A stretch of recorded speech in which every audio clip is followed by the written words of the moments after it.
Les pavés du donjon de Château-Suif résonnaient encore des pas pressés des érudits, lorsque l'aérale Silverhand, dame de Waterdeep, confia sa requête aux aventuriers. Son regard était plus grave qu'à l'accoutumée. Découvrez la nature de l'artefact que Malfoy Harpel a découvert dans les grottes d'Amphale, et trouvez le moyen de le détruire. Car, si ce que l'on murmure est vrai, aucun royaume n'échappera à sa ruine. Ainsi commença le long périple de Caracas, le kobold roublard, Bran, le moine au poing plus rapide que l'éclair, Myrlène, le druide des Moonshine, Karas, le drakéide guerrier, et Bodinoc, le gnome hanté par des secrets plus sombres que la nuit. Ils louèrent un navire, battant pavillon neutre, et mirent le cap vers Château-Suif, sanctuaire de la connaissance, où, disait-on, reposaient les réponses aux énigmes les plus périlleuses. Les brumes matinales cédaient sous l'éclat d'un soleil froid, lorsque leurs voiles blanches apparurent au large. Les grands lecteurs les accueillirent dans la vaste bibliothèque voûtée, peuplée de livres qui semblaient respirer, mais leurs espoirs furent vite tempérés. Seule Mirim, la gardienne des souterrains, peut vous dire ce que recèle vraiment l'artefact. Mais sachez qu'elle n'accorde sa parole qu'en échange d'un présent rare et précieux. Or, un murmure circulait parmi les érudits. Quelque part dans le donjon de fer, sur les îles Moonshine, se trouvait un traité de perspicacité oublié. Myrlène baissa les yeux, troublée.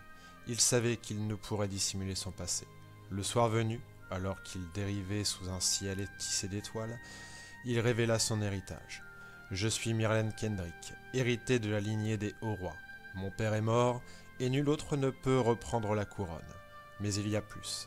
Baal, le dieu du meurtre, a juré la perte de mon sang. L'un de mes ancêtres a déjoué ses intrigues autrefois. » Un long silence suivit, brisé seulement par le ressac. Au matin, leurs voiles se dressèrent vers Caer Calidir, capitale des îles Moonshine.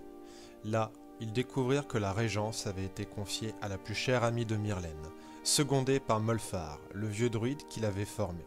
Mais la situation était au bord du chaos. Au nord, Norland subissait des assauts incessants d'une flotte pirate, menée par la Vierge des Tempêtes, une ancienne avatar d'Umberly, devenue folle et avide de vengeance. Au sud, Malar, le dieu de la sauvagerie, lâchait ses meutes de loups-garous sur Caer Moray, tandis que la déesse des Folks, la Terre-Mère, gardait un silence inquiétant.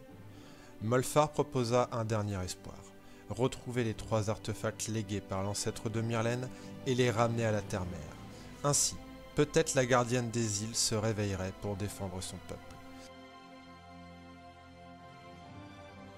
Les aventuriers mirent le cap sur Norland. Ils découvrirent un peuple nordique tenaillé par la peur. Là, ils rencontrèrent Astrid, fille de la Vierge des Tempêtes, méprisée pour son sexe par ces hommes au cœur rude. Pourtant, elle nourrissait un plan fou, vaincre sa propre mère. Le jour où la Vierge lança l'assaut final, le ciel s'emplit de nuées d'éclairs et de feu. Les aventuriers embarquèrent tout ce qu'ils purent sauver, dont Astrid, et s'enfuirent vers Caer Moray. Ils arrivèrent au moment où la cité se préparait à subir l'attaque de Malar. Tandis que la lune pleine ensanglantait les remparts, des hurlements annonçaient l'assaut. Au cœur du carnage, la Vierge des Tempêtes surgit, brûlant la ville entière sous un déluge de flammes. Forcés de fuir sous les ruines, les héros découvrirent le 2e artefact, une antique armure scellée dans un éclat de diamant. Lorsque Karas toucha le diamant, il se fondit en lui, faisant naître d'immenses ailes et un pouvoir draconique nouveau.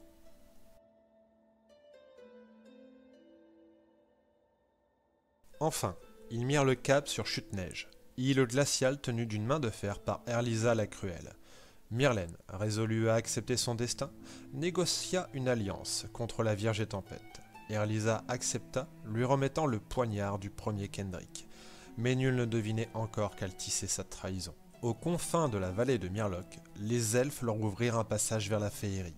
Là, la brume se changea en un voile coloré, et le sol lui-même semblait respirer.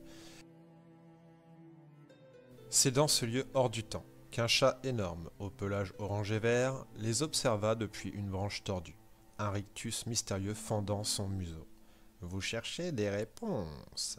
Peut-être les trouverez-vous, ou peut-être pas. » Ses yeux fendus luisaient comme de lune, et son rire se perdut dans le vent, quand il disparut dans un frisson d'arc-en-ciel après avoir dérobé la pierre verte que Mercator avait léguée à Myrlène. Plus loin, ils affrontèrent un dragon de topaze ancien et des cultistes démoniaques avant de trouver la terre-mère plongée dans un sommeil millénaire.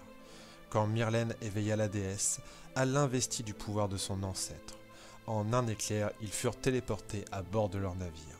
Il ne restait plus qu'à rejoindre le cercle druidique de Caer Calidir. Mais la Vierge et Tempête assiégeaient déjà la capitale, épaulés par la flotte d'Erlisa qui venait de se retourner contre eux. Malar, lui, les attendait sur l'île sacrée. Le combat naval qui s'ensuivit fut apocalyptique, de vagues et de foudre. Tandis que Karas, seul, tenait tête à Malar, Bran bondissait de ponts en ponts, ses poings brisant les rangs ennemis. Myrlène activa les cercles druidiques dans un rugissement tellurique.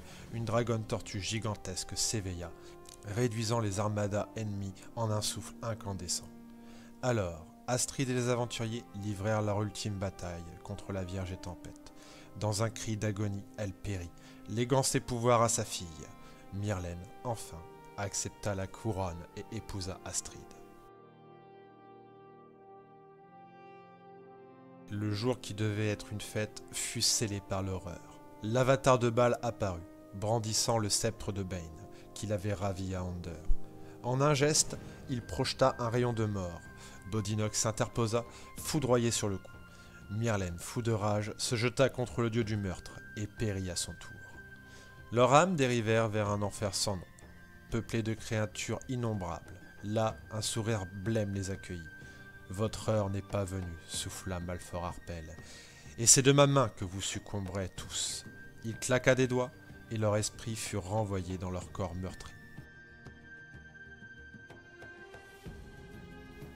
Ils avaient ramené le traité de perspicacité à Château-Suif. La gardienne leur révéla la vérité. L'artefact détenu par Malfort était la clé des étoiles. En lui sommeillaient les princes Shadévari, entités de néant, dont le pouvoir égalait celui du créateur Ao. Il n'existait qu'un seul être connaissant la manière de briser ce lien, Larlok, le roi des ombres. Ainsi, ils s'enfoncèrent dans la crypte du sorcier, cité fantôme peuplée de monstruosités. C'est à ce moment qu'ils furent rejoints par Joël, un jeune génasi de l'air ayant des pouvoirs liés au Draïk. Quand ils trouvèrent Larlok, ce dernier proposa un marché, rapporter le Démonomicon d'Ilguive, caché dans le Pandémonium en échange de ses secrets. Ce plan de roche stridente faillit les briser. Là, un occultiste stellaire se prosterna devant Bodinoc. Il révéla qu'il était l'œuvre de 2 mages verts liés à Nyarlathotep. Sa mort définitive provoquerait le réveil de Cthulhu. Après avoir combattu une colonie de flagelleurs mentaux et un dragon diamanté devenu aberration, ils affrontèrent Kesef, le molosse du chaos, une fausse hydre d'une horreur indicible. Triomphant de ce gardien, ils traversèrent le dernier portail.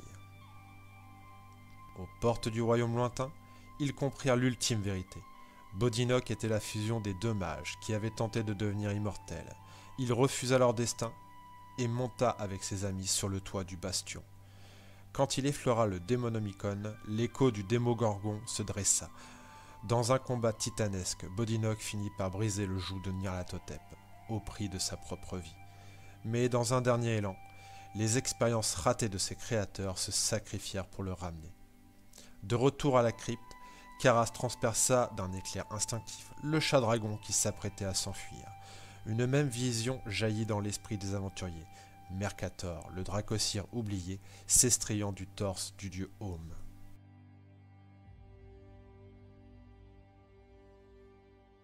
Larlok s'inclina devant eux et leur donna son terrible avertissement.